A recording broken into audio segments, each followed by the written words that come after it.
नमस्कार दर्शकों, इस वक्त हम मौजूद हैं सत्यराम वर्मा उर्फ ललन भैया के पास। थोड़ा आपका हम परिचय करा देते हैं। समाजवादी पार्टी जिला सचिव हैं लखीमपुर खीरी से, और दूसरा पद है पूर्व अध्यक्ष छात्र संघ CGN PG कॉलेज गोला गोकरनाथ खीरी। तीसरा आपके पास पद है पूर्व जिला पंचायत सदस्य रह चुके हैं कुंभी प्रथम से। आज हमारे प्रोग्राम में सम्मिलित हुए हैं यूपी 22 का CM कौन, चुनावी महासंग्राम में आपका ललन जी बहुत बहुत स्वागत है। सबसे पहला आपसे सवाल हमारा है, आगामी विधानसभा चुनाव को लेकर के इस वक्त आप क्या कहना चाहेंगे? आगामी जो विधानसभा चुनाव होने जा रहा है 2022 का, उसमें जो है समाजवादी पार्टी बढ़ चढ़ के हिस्सा लेना जा रही है और हम लोग अपनी जो विकास की नीतियां हैं और जो हमारे राष्ट्रीय अध्यक्ष जी की सोच है, युवा और आम जनता, किसानों और जो हर व्यक्ति को हम आगे बढ़ाएं, बेरोजगारी दूर करें और हर टेक्निकल तरीके से जो है जनता को हम लाभ दें, जिस तरीके से हमारी सरकार पीछे कर रही थी। वर्तमान सरकार, हमारी सरकार की जितनी भी योजनाएं हैं जो जन कल्याणकारी हैं, किसी जाति विशेष के लिए नहीं हैं, सारे वर्गों को हमारी सरकार की जो योजनाएं चल रही थी, चाहे वो 100 नंबर हो, 102 नंबर हो, 108 नंबर हो, या जो भी जन कल्याणकारी योजनाएं हों, हमने भी समाजवादी पेंशन हर महिला को 500 रुपये, अगर हम लोग रोज़गार नहीं दे पा रहे थे तो हम लोग बेरोजगारी भत्ते के नाम पर 1000 रुपया दे रहे थे, तो उसको भी हमारी सरकार बनने पे हम लोग उसको जो है 1000 से 2000 करने का प्रयास करेंगे। और जो समाजवादी महिला पेंशन दी थी, उसको भी अब महंगाई को देखते हुए उसको भी हम लोग 500 से करीब 1500 रुपये करने का काम करेंगे। इस सब नीतियों को लेकर हम जनता के बीच में जाएंगे, अपनी समाज की जो हमारी खामियां रहीं उसको भी अपनी गलती का एहसास करेंगे, जो सरकार की खामियां रहीं उसमें भी बताएंगे कि यहाँ पे कहाँ पे आपको शिक्षा की तरफ से इधर धकेला जा रहा है। आप देख लीजिए, भाई माननीय मोदी जी, प्रधानमंत्री जी कह रहे थे लोगों को रोज़गार देने के लिए हम 2 लाख नौकरियाँ देंगे। अभी आप जानते ही हैं 3 साल पहले उन्होंने रेलवे का एक वो निकाला था, नौकरी वाला वो निकाला था, उसमें एक पेपर जो है उसका पेपर बनाने में 1 साल लग गया, उसके बाद में उसकी परीक्षा कराने में 1 साल लग गया। अब जब परीक्षा हो गई है तो उसका रिजल्ट नहीं दे रहे हैं। कैसे मतलब रोजगार आप देने की बात कर रहे थे, कहाँ पे आपने रोजगार दिया है? विपक्ष को लेकर के ओवरऑल आप क्या कहना चाहेंगे? अरे विपक्ष में तो अब भाई हम तो लोग विपक्ष में ही हैं। सारा विपक्ष चाहता है कि जो है ये बाबा जी की सरकार चल रही है, जो अपने जो है रोजगार की कोई बात नहीं कर रही है, सारी बेरोजगार की बात कर रही है, जो किसानों और जो हर चीज़ के हर व्यक्ति के साथ अन्याय कर रही है। अभी आप समझ लीजिए, अभी हम देख रहे थे कल जो है वहाँ पे जो सरकारी गल्ले की दुकान होती है, वहाँ पे तमाम लोग जो है उसमें गल्ला वितरण कर रहे थे, फ़ोटो खिंचवा रहे थे। एक कोई भाजपा नेता हैं, उनका नाम शायद अरिमर्दन सिंह कुछ है, वो कह रहे थे, एक महिला से हमने उनका वीडियो देखा है कि आपके पति, आपका बेटा कहे कि दूसरी पार्टी को वोट देना, तब भी आप फ़ोटो दिखाकर उसको कह रहे थे कि आप कहना हम भाजपा को वोट देंगे। तो इससे क्या संदेश जाता है? आप तो कह रहे हैं हम गल्ला 2 गुना दे रहे हैं, इसके पीछे भी आप दे रहे थे गल्ला ना, उनको 1 महीने में एक बार 5 किलो दे रहे थे, दोबारा 5 किलो दे रहे थे, तो दे तो आप उतना ही रहे हैं, आप कह रहे हैं हम 2 गुना दे रहे हैं, तो ये कैसा 2 गुना है? आप बताइए। गठबंधन का दौर समाजवादी पार्टी में इस वक्त जोरों पर है जी, तो इससे क्या आवाम समझे कि आपकी पार्टी की कमजोरी है, इसलिए आप सबको एक कर रहे हैं, या भाजपा से डरे हुए हैं? नहीं, हम लोग भाजपा से कभी नहीं डरे हैं, भाजपा सरकार में है तब भी नहीं भाजपा से डरे हुए हैं। और ये एक जनता की आवाज़ है, जो छोटे छोटे दल हैं जो अपने समाज की आवाज़ उठाना चाहते हैं, उत्तर प्रदेश के शासन तक अपनी बात पहुंचाना चाहते हैं, वो कहीं न कहीं नहीं पहुंच पा रहे हैं, वो एमएलए नहीं बन पा रहे हैं, तो वो अपने आप को अखिलेश यादव जैसे शिक्षित व्यक्ति के साथ में जोड़कर जो है अपनी बात विधानसभा में पहुंचाकर अपने समाज का हित चाहते हैं। इसीलिए वो हम लोगों के साथ गठबंधन करने के लिए आगे आ रहे हैं। अपने समाज को जोड़कर समाजवादी पार्टी की पूर्ण बहुमत की सरकार लखनऊ में बनाना चाहते हैं। आपकी पार्टी माने समाजवादी पार्टी और प्रगतिशील समाजवादी पार्टी जी। शिवपाल जी की पार्टी में कॉम्बिनेशन नहीं बन पा रहा जी। है। अभी नेताजी का जन्मदिन मनाया गया, जी जी उसमें आपके लखनऊ में अखिलेश के द्वारा कार्यक्रम कराया गया और दूसरी तरफ सफाई में शिवपाल के द्वारा दंगल करा दिया गया। जी जी। तो इससे क्या लग रहा है, कॉम्बिनेशन नहीं है परिवार में ही? परिवार में ये उनके पारिवारिक की बात है, और वो राष्ट्रीय अध्यक्ष जी जैसा निर्णय लेना चाहें वो ले सकते हैं। और रही बात नेताजी के जन्मदिन की, तो अखिलेश जी अपने तरीके से जन्मदिन मनाए, वो उनके बेटे हैं, और आदरणीय शिवपाल जी उनके भाई हैं, वो अपने तरीके से अपना उनका जन्मदिन मनाया। और रही बात गठबंधन की, वो राष्ट्रीय अध्यक्ष जी निर्णय लें। अगर गठबंधन होता है तो निश्चित ही समाजवादी पार्टी को उससे लाभ मिलेगा और बहुत और मजबूती से समाजवादी पार्टी की सरकार बनेगी। अच्छा, टोटल सीट्स कितनी सीट जीतने का लक्ष्य है पूरे स्टेट में आप लोगों का? कितने से सरकार बनाएंगे, क्या लक्ष्य है? ये लक्ष्य तो फिलहाल राष्ट्रीय अध्यक्ष जी बता ही चुके हैं आम जनता के बीच में। लक्ष्य चाहे जितना भी बड़ा हो, उसको हम लोग भेदने की क्षमता रखते हैं। वो तो अब 400 वो अगर बता रहे हैं, तो ये भाजपा वाले भी कहीं न कहीं बहुत बढ़ चढ़ के बता रहे हैं। तो 403 है, चलो 3 उन्होंने छोड़ दिया, लेकिन हम तो सरकार बनाने की बात कर रहे हैं। हम निश्चित रूप से सरकार समाजवादी पार्टी की उत्तर प्रदेश में बनेगी, इसकी हम बात कर रहे हैं। कोई हम लक्ष्य ये नहीं निर्धारित कर रहे हैं हम 400 जीतेंगे, या भाजपा वाले कह रहे हैं हम 325 जीतेंगे। वो पहले भी कह रहे थे, लेकिन जीतेंगे हम ही। अब सरकार हमारी अब की निश्चित ही बनेगी, क्योंकि इस भाजपा सरकार ने झूठ के अलावा और कुछ नहीं दिया है, जनता को ठगने का काम किया है। अभी हम देख रहे थे 69,000 शिक्षकों की जो इन्होंने भर्ती की, पुलिस वाले भीड़ तितर बितर करने के लिए अगर कोई आंदोलन करता है तो उसको भगाते हैं। 500-500 मीटर दौड़ा दौड़ा के जो अभ्यर्थियों को मारा जा रहा था, ये बिल्कुल मानवता का परिचय नहीं दे रहे थे। ये लोग बिल्कुल निरंकुश हो गए, इनके अधिकारी सब जो है बेलगाम हो गए, जो जनता के साथ बढ़िया बिहेव नहीं कर रहे हैं। अभी जो है एक वीडियो और चल रहा था, जो एक व्यक्ति अपनी बच्ची छोटी लिए घूम रहा था, उसको पुलिस वाला इतना बेरहमी से पीट रहा था, वो आवाज़ कर रहा था बच्ची को लग जाएगा, बच्ची को लग जाएगा। इन सब में भाजपा का चरित्र और सब दिखाई पड़ रहा है क्या कर रहे हैं। 139 विधानसभा लखीमपुर खीरी की अति महत्वपूर्ण सीट है जी। आप वर्मा बिरादरी को बिलोंग करते हैं, तो आपका जो भी प्रत्याशी होगा, आप अपनी कम्युनिटी की तरफ से क्या उसको लाभ पहुंचाएंगे, कैसे लाभ पहुंचाएंगे?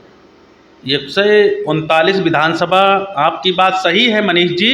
139 विधानसभा लखीमपुर जनपद की सबसे टॉप क्लास की विधानसभा है। इसको आप लखीमपुर का हार्ट भी कह सकते हैं। 139 विधानसभा। रही बात वर्मा जात की, तो हम वर्मा जात के पिछड़े समाज से आते हैं, एक जात विशेष नहीं, पिछड़े समाज से आते हैं। और पिछड़ों के हित को देखते हुए पिछड़ों की पार्टी समाजवादी पार्टी रही है। सारे पिछड़े समाज से मैं अपील करना चाहता हूं कि 1995 से पहले पिछड़े समाज का ना तो कोई प्रतिनिधित्व था और ना तो कोई भागीदारी थी राजनीतिक। आदरणीय मुलायम सिंह को हम धन्यवाद देना चाहते हैं, जो उन्होंने पंचायत चुनाव में, पंचायत रिजर्वेशन में पिछड़े और दलित समाज को उन्होंने आरक्षण दिलवाया। आज जो हम जिला पंचायत सदस्य बने हैं, तमाम प्रमुख बने हैं और तमाम प्रधान बनते हैं, ये माननीय मुलायम सिंह यादव की देन है, जो पिछड़े समाज के लोगों को नेता बनाने का काम किया। रही बात वर्मा समाज की, तो वर्मा समाज लखीमपुर जनपद में काफ़ी बाहुल्यता की उसमें रहता है। तो ये वर्मा समाज जो है एक स्वावलंबी कौम होती है, वो अपना काम करना जानती है, मेहनत करके अपना जो है काम करती है और लोगों के भरोसे पे कम रहती है, अपनी मेहनत के बल पर रहना चाहती है। तो उसको अब पिछले चुनाव में जो भी हुआ, हमने कहा भाई वर्मा या पिछड़े समाज के लोगों को उन लोगों ने गुमराह कर लिया, वोट डाइवर्ट करवा लिया भाजपा के सरकार की तरफ, उनका वोट डाइवर्ट हो गया, भाजपा की सरकार बन गई। लेकिन उन्होंने कहीं पे छल करके उनको अपने साथ जोड़ दिया। अब वो उस छल में आने वाली नहीं है, क्योंकि उसके ही समाज के साथ में सौतेला बर्ताव किया जा रहा है, उसका आरक्षण भी काटा जा रहा है, उसको कहीं पे सम्मान नहीं दिया जा रहा है। अब भाजपा वालों ने क्या किया, आप देख लीजिए, 8-9 बार के सांसद रहे हैं आदरणीय संतोष गंगवार जी। आप बताइए, अटल बिहारी वाजपेयी सरकार में वो मंत्री थे, उनको हटा दिया, 8 बार का सांसद योग्य नहीं रहा। आप बताइए उनको कहाँ पे सम्मान मिल रहा है वर्मा समाज के लोगों को, जो आप वर्मा समाज की बात कर रहे हैं। वर्मा समाज भी अब की बार जो है भारतीय जनता पार्टी के साथ में कंधे से कंधा मिलाकर पूरी मजबूती समाजवादी पार्टी के साथ देगा। अगला आपसे सवाल है, आपके राष्ट्रीय अध्यक्ष जी ने वैक्सीन को लेकर एक बयान दिया था कि ये तो भाजपा की वैक्सीन है, तो क्या लग रहा है ये जो बयान दिया गया ये जेन्युइन है या इनजेन्युइन है, सही है गलत है? भाजपा अपना प्रचार करने के लिए सारा काम करती है, इसीलिए उन्होंने भाजपा की वैक्सीन का नाम दिया था। वैक्सीन जैसे इतनी बड़ी महामारी चल रही थी, तो वैक्सीन का निर्माण वैज्ञानिकों के द्वारा हुआ और जनता को उसका लाभ मिलना चाहिए। तो उसमें जो है कहीं ना कहीं मान लीजिए राष्ट्रीय अध्यक्ष जी ने कह दिया, तो उसमें जैसे आप देख रहे हैं कोटे की जो बोतल दे रहे हैं, नमक की जो पैकेट दे रहे हैं, उसमें मोदी और योगी जी का फोटो दे रहे हैं। तो इस तरीके से जैसे वैक्सीन इतनी कोरोना महामारी में इतनी जनता खत्म हो गई, उस पर कोई अफसोस नहीं हो रहा है। वैक्सीन अगर आप लगवा रहे हैं तो वैक्सीन को जो है आप अपना बता रहे हैं कि हमारे द्वारा लगवाई जा रही, आप प्रधानमंत्री हैं तो सारी जिम्मेदारी वैक्सीन की भी है, जिम्मेदारी कोरोना महामारी में इतनी महामारी फैली उसको रोक नहीं पाए, ऑक्सीजन नहीं उपलब्ध करा पाए, उसकी भी आपकी जिम्मेदारी बनती है। अच्छा ललन जी, अभी आपने कहा है कि जो कोटे की दुकान पे राशन फ्री में दिया जा रहा है उसमें योगी और मोदी जी का फोटो है जी। तो आपकी सरकार में जब लैपटॉप बांटे गए थे तो उसको ऑन जब किया जाता था हाँ, तो उसमें भी तो अखिलेश जी का फोटो आ जाता था, बिल्कुल आ जाता था, नेताजी का बिल्कुल आ जाता था। तो वो तो एक जो है बच्चे को टैलेंट करने के लिए दिया जा रहा था। आप शिक्षा की किताब पर छाप दीजिए योगी मोदी को, अच्छी बात रहेगी। आप अरविंद केजरीवाल जी वहाँ दिल्ली में यूनिट बिजली और वो पानी के लिए कह रहे थे कि वो हम फ्री दे रहे हैं, तो भाजपा वाले कह रहे थे ये तो वोट खरीद रहे हैं। तो भाजपा वाले ये क्या कर रहे हैं, बता दिया जाए, हमको बताइए। आप उनसे क्वेश्चन करिए कि ये आप कर रहे हैं तो इससे आप क्या साबित करना चाहते हैं। जो कह रहे हैं मार्च तक आपको गल्ला फ्री दिया जाएगा, या ये बोलिए कि मार्च के बाद अगर चुनाव होगा तब तक गल्ला फ्री दिया जाएगा। किसान आंदोलन चूंकि अब समाप्त हो चुका हो, चाहे वो बॉर्डर्स का वहाँ हो, चाहे वो आपकी शुगर फैक्ट्री गोला में भी आंदोलन चल रहा था, प्रदर्शन पे थे, उनकी कई एक समस्याएं जो भी थी उनकी सॉल्व हो गई है और बॉर्डर्स में भी सॉल्व हो गई है। सही सही। अब विपक्ष का कहना है कि पिच खुली मिल गई है भाजपा को जी, अब कोई उसमें डिफेंडर नहीं बचा है जो आगे कोई समस्या आएगी, तो क्या आप कहना चाहेंगे? नहीं, विपक्ष का ये कैसे कह देंगे कि जो पिच खुली मिल गई है। भाजपा के लिए सारे रोड़े की रोड़े ही हैं, भाजपा के लिए ये पिच खुली नहीं रह गई है। भाजपा के जो है फरेब को जनता के बीच में जाना था, वो जनता के बीच में पहुंच गया है। वो डैमेज कंट्रोल अपना पूरा कर रहे हैं, उससे वो पूरा करने का पूरा प्रयास कर रहे हैं, लेकिन जनता के बीच में अब ये मैसेज पहुंच गया है कि ये सरकार जो है किसान विरोधी है, किसान हितैषी है, नहीं है। क्योंकि ये लोग जो कह रहे थे किसानों की आमदनी दोगुनी करेंगे, कहाँ पे आमदनी आपने दोगुनी कर दी? आप देख लीजिए डीजल का रेट, आप यूरिया का रेट देख लीजिए, आप एनपीके का रेट देख लीजिए, हर चीज़ का रेट देख लीजिए, आप कहाँ से कहाँ बढ़ा दिए। आप उज्ज्वला योजना कनेक्शन देते थे, कहते हमने फ्री में उज्ज्वला योजना के कनेक्शन दिए।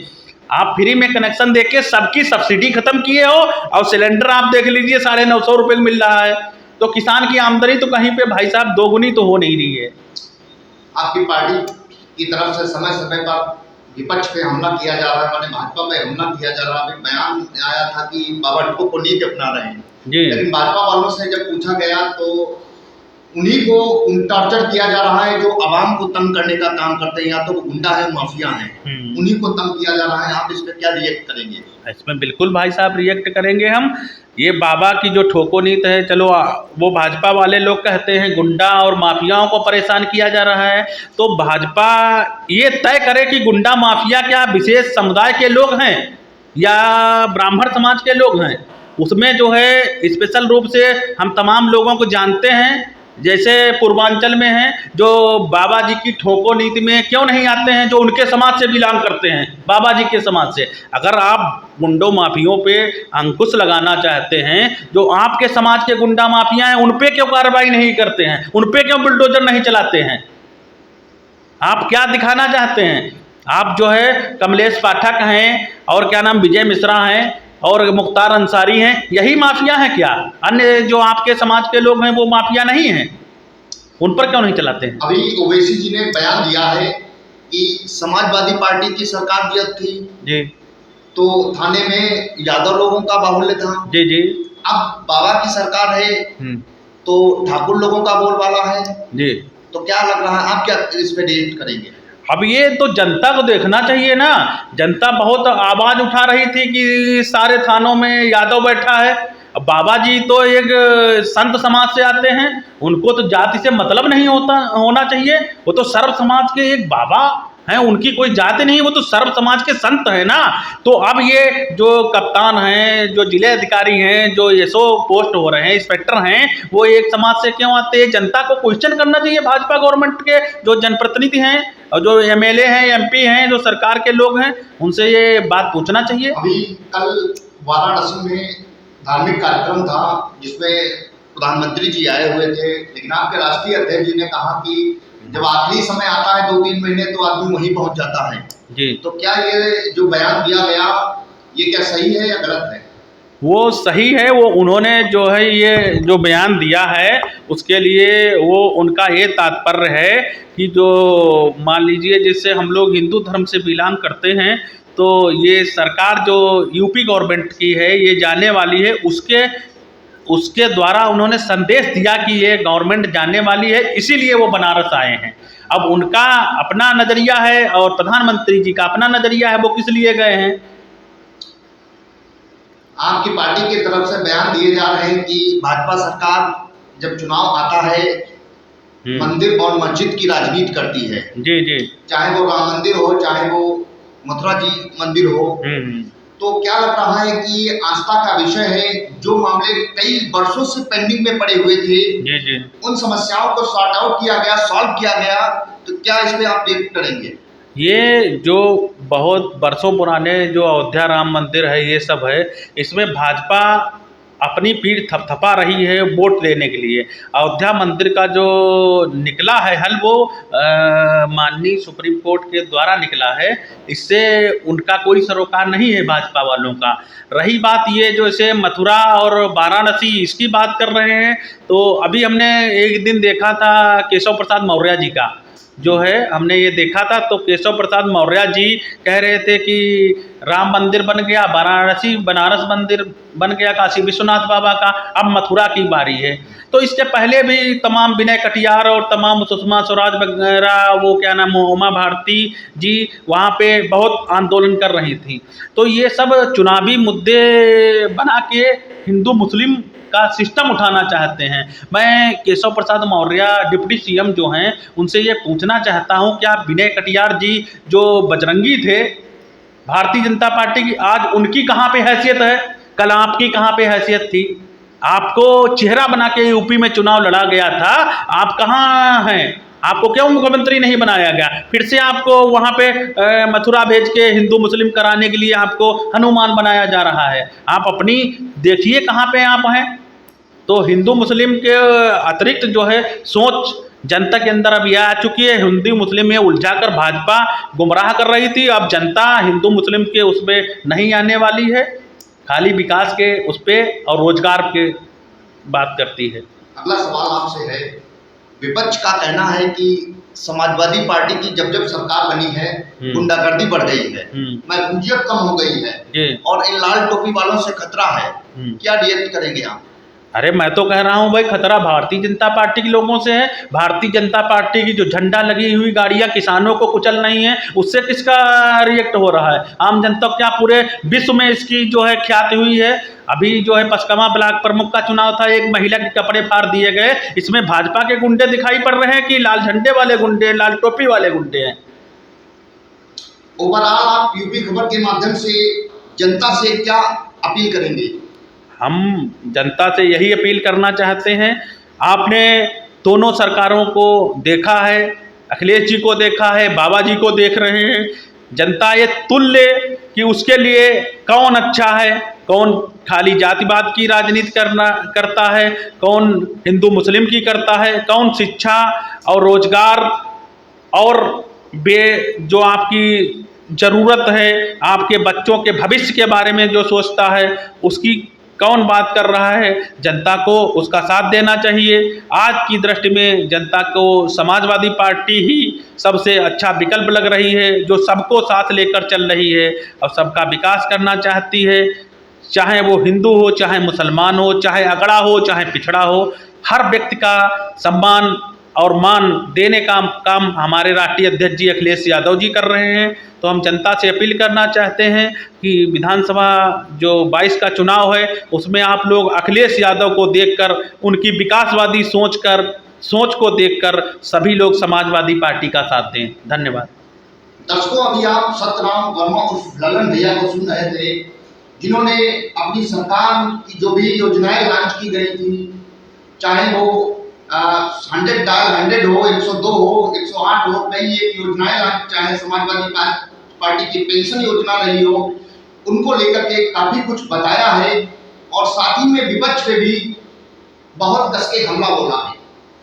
क्योंकि इस वक्त चुनावी पारा पूरे क्लाइमेक्स पे है, चुनावी सरगर्मियां बड़ी तेजी के साथ चल रही हैं, चुनाव होना है, जल्दी से जल्दी होना है। अब सारा का सारा सिस्टम जो है वो पब्लिक और वोटर्स के मूड पर डिपेंड करती है कि इस बार क्या होगा। इसी के साथ कैमरा पर्सन अर्जुन राज के साथ मनीष शर्मा, यूपी खबर लखीमपुर खीरी।